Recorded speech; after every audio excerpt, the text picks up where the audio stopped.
Hello everyone. My greetings to each one of you. I am Poonam Vohra from Microeconomics Learning Center. Till now you have understood about the demand side of the goods. From now onwards we shall move on to the third unit, which discusses the supply side of the goods and services. And there is a closed link between production, cost, revenues, producers' equilibrium, supply, and market form. So, we shall discuss all these concepts and their linkages in this unit, beginning with a simple example on textile manufacturing. Let's begin. In order to understand the production function, let's have an idea about the production process. For that, let's take a simple example of the manufacturing process of textiles. If you look around, you will find a variety of textiles are in use in our day-to-day life. Shirt, trousers, jeans, sari, sweater, blazers, shawls, towels, curtain cloth, sofa cover, car seat cover, bed sheets, bed covers, and so on. There is a huge variety of textiles that are used and manufactured too. All these textiles are made up of fibers. So first step is fiber production, which are arranged in different ways to create a desired strength, durability, appearance, and texture.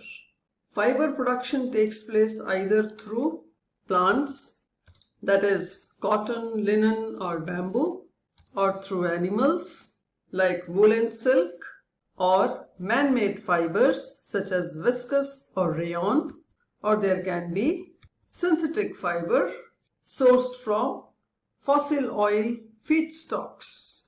When the fiber has been produced, next step is to spin the fiber into a yarn, which is a mechanical process. Various spinning oils are added in order to increase the strength of the fiber during this process. Thereafter, fabric is produced. It is the core of textile manufacturing. Fabric is manufactured either by weaving or by knitting or through production of non-woven fabrics. After that, pre-treatment is done to prepare the fiber or fabric to accept dyes and other chemicals. Then there is dyeing and printing, and finally finishing treatment is given by adding all the special properties or aesthetic appeal to the finished fabric. When the fabric has desired color and properties, it is then made into finished products such as sweaters, jeans, shirts, saris, and so on. This step also includes processes like cutting, sewing, addition of buttons, zippers, etc. After having understood the entire manufacturing process, what can one analyze? One can analyze technologies required to make fibers. So technology is one aspect.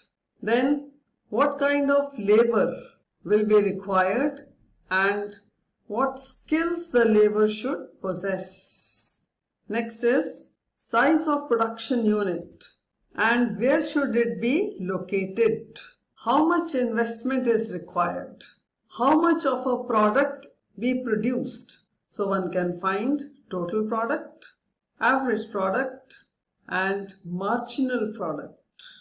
For production to take place, how much is the cost involved?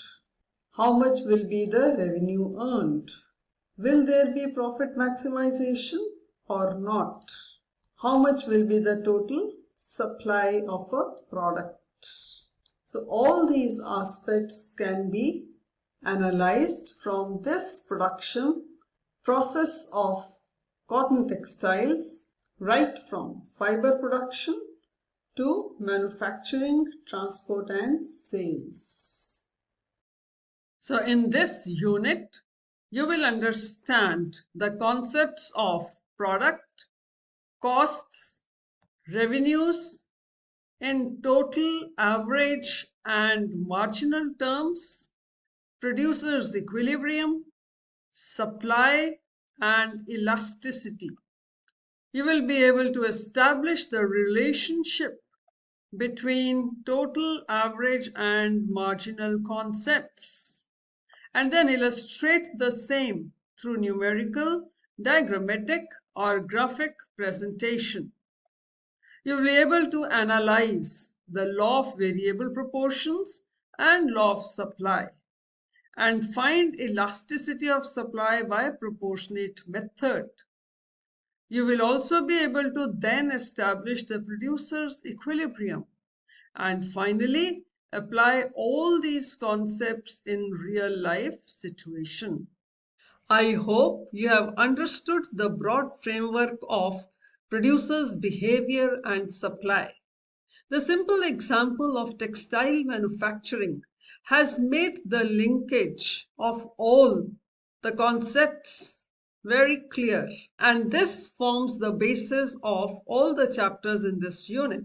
With this, the session comes to an end, and the next session focuses on the production function and the basic concepts of total product, average product, and marginal product along with their relationship.